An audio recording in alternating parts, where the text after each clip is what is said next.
Morning student, स्वागत है आपका YouTube channel advance chemistry bye Sanyogita ma'am में। 4-5 रोज बाद अपनी मुलाकात हो रही है। क्षमा चाहती हूँ उसके लिए मैं वीडियो नहीं डाल पाई, लेकिन अब अपना अगला टॉपिक कंटिन्यू करते हैं, इलेक्ट्रॉनिक ट्रांजिशन। इसलिए वीडियोस मैं आशा करती हूँ आपने देख लिए होंगे। वीबीटी पर थे, कोऑर्डिनेशन कंपाउंड में वीबीटी और क्रिस्टल फील्ड थ्योरी, इस पर वीडियोस मैं अपलोड कर चुकी हूँ। अगर आपने वो वीडियोस नहीं देखे हैं तो प्लीज़ आप उन वीडियोस को एक बार जरूर से वॉच करें और उनको समझने के बाद में अब अपना अगला टॉपिक देखते हैं, इलेक्ट्रॉनिक ट्रांजिशन। इलेक्ट्रॉनिक ट्रांजिशन क्या होता है? इलेक्ट्रॉन का ट्रांजिशन एक ऑर्बिटल से या एक एनर्जी लेवल से दूसरे एनर्जी लेवल में।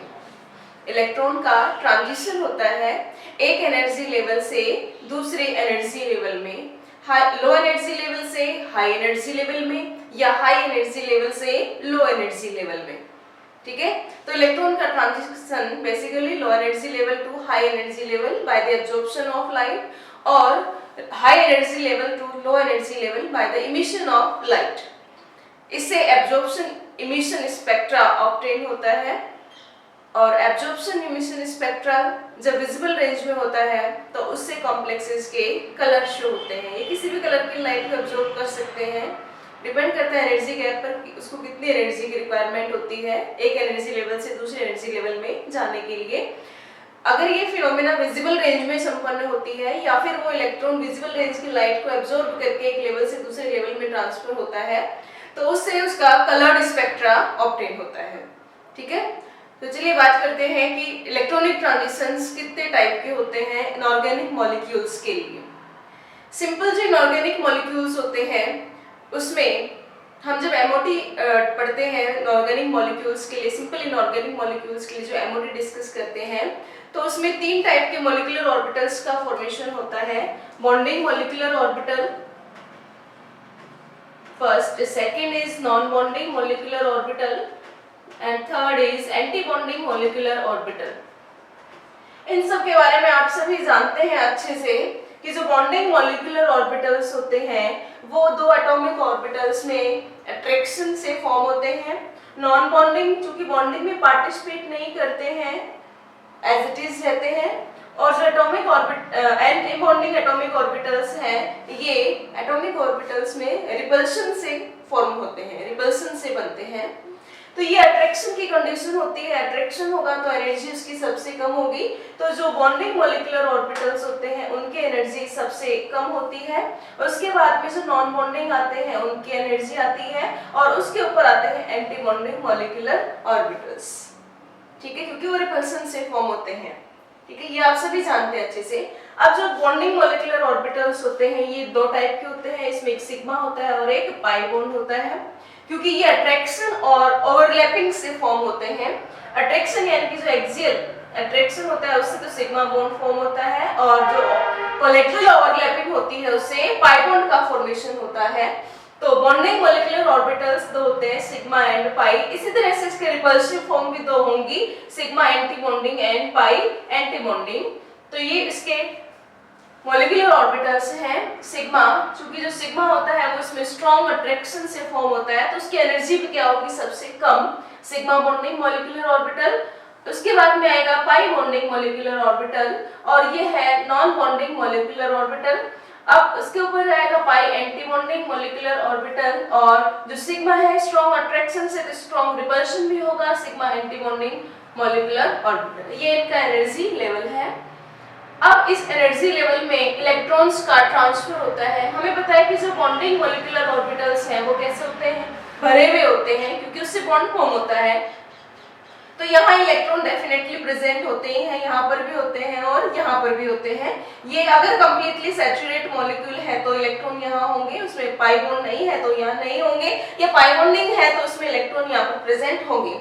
लेकिन ये दोनों ही कैसे हैं, ये बॉन्डिंग है, बॉन्डिंग मॉलिक्यूलर ऑर्बिटल्स हैं तो यहाँ इलेक्ट्रॉन होते ही होते हैं। नॉन बॉन्डिंग में भी इलेक्ट्रॉन्स प्रेजेंट हो सकते हैं। ठीक है, तो इलेक्ट्रॉन जो कि यहाँ प्रेजेंट है, यहाँ या फिर यहाँ, इन इलेक्ट्रॉन्स का एक्साइटेशन यहाँ से यहाँ हो सकता है, यहाँ से यहाँ जा सकते हैं, इलेक्ट्रॉन यहाँ से इसमें ट्रांसफर हो सकते हैं, इसमें से इसमें। तो ये जो ट्रांजिशन है ये क्या कहलाता है, इलेक्ट्रॉनिक ट्रांजिशन। कितने टाइप का हो गया electronic transition? First sigma to sigma star या फिर pi to pi star, same molecular orbitals में इलेक्ट्रॉन का ट्रांजिशन होगा, या नॉन बॉन्डिंग से इलेक्ट्रॉन का ट्रांसफर हो सकता है, non bonding to sigma star या non bonding to pi star. ये चार तरह के इसमें इलेक्ट्रॉनिक ट्रांजिशन हो गए हैं, इन्हें हम कहते हैं इलेक्ट्रॉनिक ट्रांजिशन। चार तरह के हो गए हैं, कौन कौन से? Sigma to sigma star, second non bonding to sigma star, third pi to pi star, ये पाई बॉन्डिंग से pi anti bonding, and fourth is non bonding to pi anti bonding. ये चार तरह के electronic transition for simple inorganic molecules.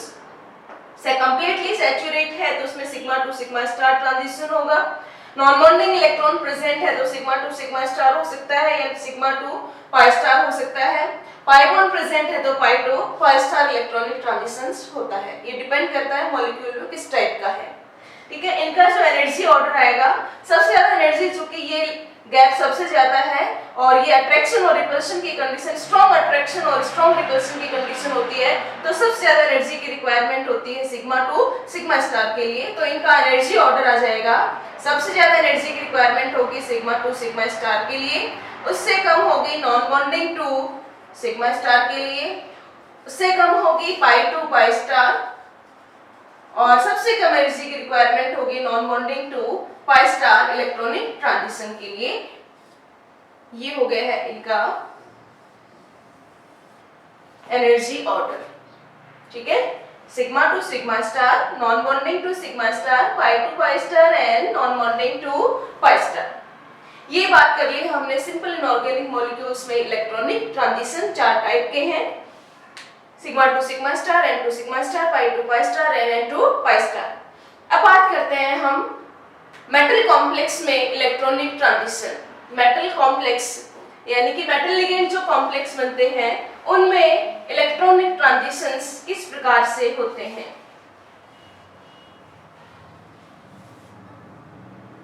Metal ligand complex में electronic transition, इसमें जो transitions हैं वो दो टाइप के होते हैं। एक होता है इसमें DD transition and second charge transfer. Charge transfer, ठीक है। डीडी ट्रांजिशन और चार्ज ट्रांसफर, इन दोनों को डिफरेंशिएट करते हैं। कैसे? डीडी ट्रांजिशन में इलेक्ट्रॉन का जो रीडिस्ट्रीब्यूशन है, इलेक्ट्रॉन का जो ट्रांसफर है, वो among the orbitals which are basically localized on the metal atom, ठीक है। डीडी ट्रांजिशन में इलेक्ट्रॉन्स का डिस्ट्रीब्यूशन या इलेक्ट्रॉन्स का जो वितरण होता है या उसका ट्रांसफर होता है वो ऑर्बिटल्स के बीच में होता है, और वो ऑर्बिटल्स मेनली किसके होते हैं? मेटल के होते हैं, ठीक है। तो मेटल के ऑर्बिटल्स में इलेक्ट्रॉन्स का ट्रांजिशन तो हो जाएगा डीडी ट्रांजिशन। बट जो चार्ज ट्रांसफर स्पेक्ट्रा होता है that is basically originates by the distribution of electrons with in a molecule. एक मॉलिक्यूल में इलेक्ट्रॉन के डिस्ट्रीब्यूशन से चार्ज ट्रांसफर स्पेक्ट्रा ओरिजिनेट होता है। यानी कि यहाँ तो इलेक्ट्रॉन्स ऑर्बिटल्स में, जो कि मेटल के ऑर्बिटल्स में है, उनमें इलेक्ट्रॉन्स का डिस्ट्रीब्यूशन होता है, लेकिन चार्ज ट्रांसफर स्पेक्ट्रा में इलेक्ट्रॉन्स का जो डिस्ट्रीब्यूशन है वो पूरे कॉम्प्लेक्स में या पूरे मॉलिक्यूल में इलेक्ट्रॉन्स का डिस्ट्रीब्यूशन होता है। यानी कि इसमें इलेक्ट्रॉन डेंसिटी कॉम्प्लेक्स के एक पार्ट से दूसरे पार्ट में ट्रांसफर होती है।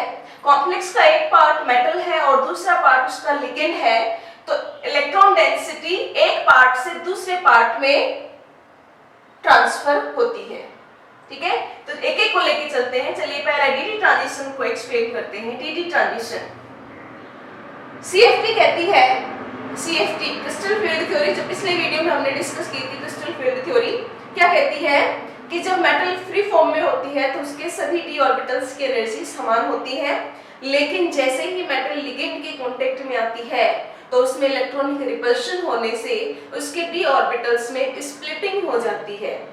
ठीक है, क्या कहती है कि जब मेटल फ्री फॉर्म में थी उसके सभी ऑर्बिटल्स की एनर्जी समान थी, d ऑर्बिटल्स की एनर्जी समान थी, लेकिन जैसे ही वो लिगेंड के कांटेक्ट में आई d ऑर्बिटल्स में स्प्लिटिंग हो गई है, उससे दो एनर्जी लेवल का फॉर्मेशन हो गया है। एक उसमें T2G सेट होता है और एक होता है EG set. T2 set triple degenerate set, E set double degenerate set. ये इसमें स्प्लिट हो गए हैं, तो स्प्लिटेड कंपोनेंट्स का फॉर्मेशन हो गया है और इनका जो एनर्जी लेवल है वो डिपेंड करता है ज्योमेट्री पर, टेट्राहाइड्रल है या फिर वो ऑक्टाहाइड्रल है। अगर ऑक्टाहाइड्रल ज्योमेट्री है तो उसमें ऑक्टाहाइड्रल ज्योमेट्री है तो उस कंडीशन में ऑक्टाहाइड्रल और एक टेट्राहाइड्रल में बना के दिखा देती हूँ आपको। ऑक्टाहाइड्रल में जो T2 सेट है यानी कि उसको हम T2C बोलते हैं, वो लो एनर्जी लेवल में प्रेजेंट होता है और जो EG सेट है डबल डिजनरेट सेट है वो हाई एनर्जी लेवल पर प्रेजेंट होता है। ये तो किसकी बात की हमने, ऑक्टाहाइड्रल के लिए। लेकिन टेट्राहाइड्रल में अपोजिट होती है स्प्लिटिंग, जो डबल डिजनरेट सेट है EG वो लो में प्रेजेंट होता है और जो ट्रिपल डिजनरेट सेट है T2Z वो हाई एनर्जी लेवल पर प्रेजेंट होता है। और इन स्प्लिटेड ऑर्बिटल्स में जो मेटल के d इलेक्ट्रॉन्स थे उनको रिडिस्ट्रीब्यूट किया जाता है। अब जब इस लो एनर्जी लेवल में present electron, unpaired electron, low energy level में present unpaired electron energy absorb कर एक्साइटेड स्टेट में पहुंचता है, यहां भी इलेक्ट्रॉन प्रेजेंट है, एक्साइटेड स्टेट में पहुंचता है, excited state high energy level में पहुंचता है, तो इस इलेक्ट्रॉन के ट्रांजिशन को हम कहते हैं dd ट्रांजिशन। इसको क्या कहते हैं, dd ट्रांजिशन, क्योंकि इलेक्ट्रॉन का ट्रांजिशन मेटल के d ऑर्बिटल से, स्प्लिटेड कंपोनेंट है ये d का, मेटल के d ऑर्बिटल से मेटल के d ऑर्बिटल में होता है, जिसको हम कहते हैं dd ट्रांजिशन। ऑक्टाहाइड्रल में T2Z लो पे प्रेजेंट होता है, EG हाई एनर्जी लेवल में प्रेजेंट होता है, तो इलेक्ट्रॉन का ट्रांजिशन T2Z से EG में होता है। टेट्राहाइड्रल में EG लो एनर्जी लेवल में होता है, T2Z हाई एनर्जी लेवल में होता है, तो वहां इलेक्ट्रॉन ट्रांजिशन EG से T2Z होता है। एक चीज यहाँ पर ध्यान रखना, कंफ्यूज मत होना, कई जगह पर लिखा हुआ है टेट्राहाइड्रल में इलेक्ट्रॉन का ट्रांजिशन E से T2, E से T2, कुछ नहीं है, ये यही चीज है। यहाँ जो G वर्ड G लगाया हुआ है, ये G बेसिकली सिमेट्री को रिप्रेजेंट करता है, क्योंकि ऑक्टाहाइड्रल शेप होती है वो सिमेट्रिक होती है, तो यहाँ पर हम जीरेट सिंबल लिखते हैं इसके लिए, T2Z और EG लिखेंगे। लेकिन जो टेट्राहाइड्रल शेप होती है वो एसिमेट्रिक होती है, एसिमेट्रिक होती है तो वहां पर हम सिमेट्री एलिमेंट यहाँ पर नहीं लिखेंगे, इसको हम क्या लिखेंगे, E सेट और T2 सेट। ठीक है, तो यहाँ इलेक्ट्रॉनिक ट्रांजिशन होता है E से T2 और ऑक्टाहाइड्रल के लिए इलेक्ट्रॉनिक ट्रांजिशन हो जाता है T2G से EG। ये हो गया है dd ट्रांजिशन।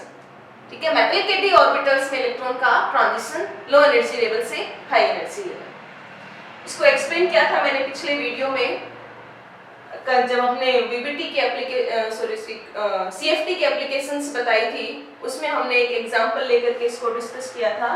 क्या एग्जांपल था, टाइटेनियम का aqua complex TiH2O6 3 positive complex ion जो होता है वो पर्पल कलर का होता है, उसे हम dd ट्रांजिशन से एक्सप्लेन करते हैं कि वो पर्पल कलर कैसे होता है। क्योंकि जो टाइटेनियम +3 ऑक्सीडेशन स्टेट में प्रेजेंट है तो इसके d ऑर्बिटल में एक इलेक्ट्रॉन प्रेजेंट होता है, D1 इलेक्ट्रॉनिक कॉन्फ़िगरेशन होता है इसका D1, और एक इलेक्ट्रॉन जो कि T2G एनर्जी लेवल में प्रेजेंट होता है, ये इलेक्ट्रॉन 500 nm वेवलेंथ की लाइट को एब्जॉर्ब कर EG ऑर्बिटल में ट्रांसफर होता है और वहां से जब पुनः अपनी ग्राउंड स्टेट यानी कि T2C ऑर्बिटल में लौटता है तो कुछ लाइट को इमिट करता है, जो उसने एब्जॉर्ब की थी उसका कुछ पार्ट क्या करता है, इमिट करता है। तो इस कंडीशन में यानी कि एब्जॉर्प्शन इमिशन फिनोमेना से एक स्पेक्ट्रा ऑब्टेन होता है, क्योंकि ये विजिबल रेंज की लाइट को एब्जॉर्ब करता है और ग्रीन कलर की लाइट को एब्जॉर्ब करता है, तो उसका कलर कैसा जाता है, उसका कॉम्प्लीमेंट्री कलर पर्पल कलर इसका ऑब्टेन होता है। ठीक है, तो ये हो गया है dd ट्रांजिशन, इलेक्ट्रॉन का transition between the orbitals which are basically localized on the metal atom। ठीक है। अगली बात करते हैं हम चार्ज ट्रांसफर। चार्ज ट्रांसफर में इलेक्ट्रॉन डेंसिटी डिस्ट्रीब्यूट होती है with in a molecule. With in a molecule मतलब कॉम्प्लेक्स के एक पार्ट से दूसरे पार्ट में इलेक्ट्रॉन डेंसिटी ट्रांसफर होती है। पूरे के अंदर इलेक्ट्रॉन डेंसिटी ट्रांसफर होती रहती है।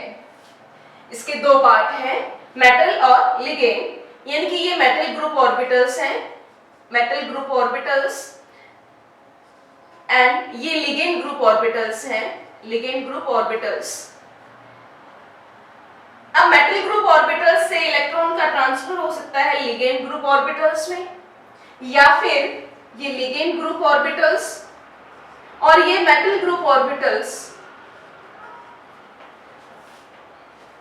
तो मेटल ग्रुप ऑर्बिटल से इलेक्ट्रॉन का ट्रांसफर हो सकता, सॉरी लिगेंड ग्रुप ऑर्बिटल से इलेक्ट्रॉन का ट्रांसफर हो सकता है मेटल ऑर्बिटल्स में। ठीक है, इसको हम मेटल ऑर्बिटल्स बोलेंगे, खाली मेटल आयन ऑर्बिटल, इसको भी हम मेटल आयन ऑर्बिटल, क्योंकि लिगेंड्स होते हैं वो एक ग्रुप का फॉर्मेशन करते हैं, बट मेटल एक होती है तो इसको बोलते हैं मेटल आयन ऑर्बिटल्स। ठीक है, तो मैंने कहा कि इलेक्ट्रॉन डेंसिटी एक पार्ट से दूसरे पार्ट में ट्रांसफर होती है, वो मेटल से लिगेंड की ओर हो सकती है या लिगेंड से मेटल की ओर हो सकती है। तो इसके बेसिस पर दो टाइप का स्पेक्ट्रा ऑब्टेन होगा। मेटल आयन ऑर्बिटल से इलेक्ट्रॉन का ट्रांसफर लिगेंड ग्रुप ऑर्बिटल्स में, तो इसे हम कहते हैं metal to ligand charge transfer, या लिगेंड ग्रुप ऑर्बिटल से मेटल आयन ऑर्बिटल्स में इलेक्ट्रॉन का ट्रांसफर, तो इसे हम कहते हैं ligand to metal charge transfer. तो ये दो तरह के स्पेक्ट्रा ऑब्टेन होते हैं, metal to ligand charge transfer और ligand to metal charge transfer. अब कंडीशन क्या होगी इसके लिए कि मेटल टू लिगेंड कब होगा और लिगेंड टू मेटल कब होगा। इसके लिए कंडीशन होगी मेटल, चूंकि इलेक्ट्रॉन कहां से जा रहा है, मेटल से लिगेंड ग्रुप ऑर्बिटल्स में जा रहा है, तो मेटल के पास इलेक्ट्रॉन देने के लिए होने चाहिए सफिशिएंट इलेक्ट्रॉन होने चाहिए, उसकी इलेक्ट्रॉन डेंसिटी यानी कि डी ऑर्बिटल में इलेक्ट्रॉन ज्यादा होने चाहिए।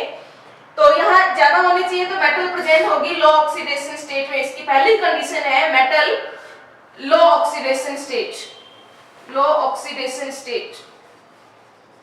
ठीक है, और जो लिगेंड है उसके पास में क्या होनी चाहिए, लेने के लिए जगह होनी चाहिए, तो इसके पास में वैकेंट पाई ऑर्बिटल्स, यानी कि ये जो लिगेंड्स हैं कैसे होते हैं, ये पाई बॉन्डिंग लिगेंड्स होते हैं, पाई बॉन्डिंग लिगेंड्स। मेटल लो ऑक्सीडेशन स्टेट में और लिगेंड के पास में वैकेंट पाई ऑर्बिटल्स प्रेजेंट होने चाहिए।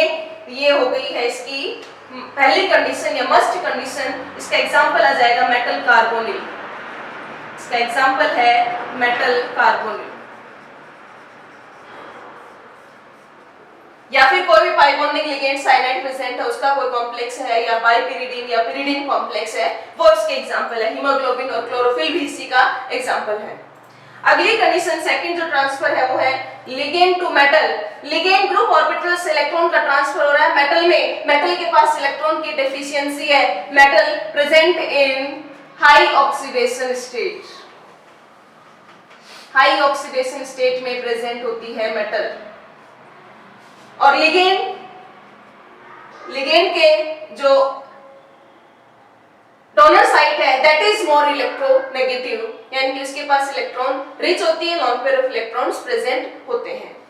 ठीक है, तो जो लिगेंड से इलेक्ट्रॉन का ट्रांसफर यहाँ हो रहा है, तो लिगेंड के हाई एनर्जी लेवल के ऑर्बिटल्स हैं, लिगेंड के हाई एनर्जी लेवल के ऑर्बिटल्स हैं, वो फिल्ड होने चाहिए, फिल्ड हाई एनर्जी ऑर्बिटल्स।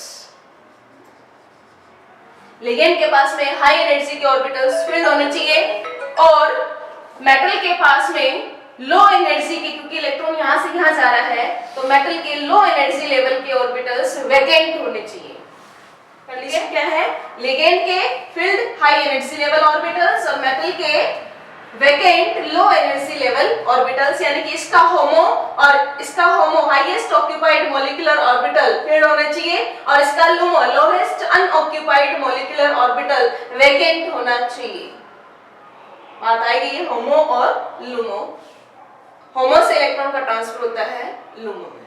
ठीक है, तो जो चार्ज ट्रांसफर होता है वो बाई डायरेक्शनल होता है, लिगेंड टू मेटल और मेटल टू लिगेंड। इसमें चूंकि एक रेडॉक्स प्रोसेस होती है, एक पार्ट का ऑक्सीडेशन होता है और दूसरे पार्ट का रिडक्शन होता है। ठीक है, अब जब ये चार्ज ट्रांसफर फिनोमेना, ये चाहे लिगेंड से मेटल हो या मेटल से लिगेंड हो, ये चार्ज ट्रांसफर फिनोमेना जब विजिबल रेंज में संपन्न होती है, विजिबल रेंज में होती है, तो उससे कॉम्प्लेक्स का कलर्ड स्पेक्ट्रा ऑब्टेन होता है। ठीक है, उससे क्या होता है, इसका कलर्ड स्पेक्ट्रा ऑब्टेन। तो इसके एग्जांपल तो मैंने बता दी थे आपको, मेटल कार्बोनिल्स या फिर कोई भी पाई बॉन्डिंग लिगेंड जैसे साइनाइड है या पिरिडीन है या बाइपिरिडीन है, उनके जो कॉम्प्लेक्सेस हैं वो आ गए हैं, साथ में हीमोग्लोबिन और क्लोरोफिल। इसका एग्जांपल है MnO4 negative and CrO4 2 negative. इसकी कॉमन एग्जांपल, मेटल जो हाई ऑक्सीडेशन स्टेट में प्रेजेंट है, यहाँ मेटल की ऑक्सीडेशन स्टेट है +7, यहाँ पर इसकी ऑक्सीडेशन स्टेट है +6। जितनी ज्यादा ऑक्सीडेशन स्टेट होगी उतना स्ट्रॉन्ग LMCT होगा, क्योंकि जितनी ज्यादा पॉजिटिव चार्ज होगा उतनी इलेक्ट्रॉन लेने की टेंडेंसी बढ़ेगी मेटल की। तो जितनी ज्यादा ऑक्सीडेशन स्टेट +7, तो इंटेंसिटी भी किसकी ज्यादा होगी, MnO4 नेगेटिव। इसकी कलर इंटेंसिटी, इसका डार्क कलर होगा बजाय कि इससे। तो मेटल पर जितना ज्यादा पॉजिटिव चार्ज बढ़ता जाता है उतनी ज्यादा उसकी कलर इंटेंसिटी भी इंक्रीज होती जाती है। तो ये था आज का अपना टॉपिक, इलेक्ट्रॉनिक ट्रांजिशन कंप्लीट हो गया है। मिलते हैं एक नए वीडियो में नए टॉपिक के साथ, तब तक के लिए नमस्कार।